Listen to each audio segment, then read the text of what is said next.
பொடிநடையாக அமெரிக்காவை வலம் வருவோம்.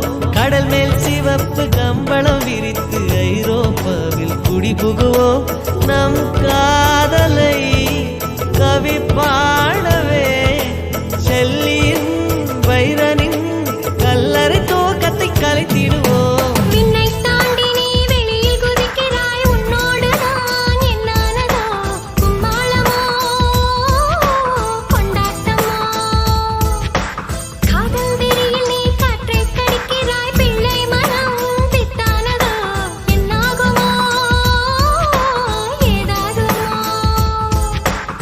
வாடை காற்றுக்கு வயசாச்சு, வாழும் பூமிக்கு வயசாச்சு.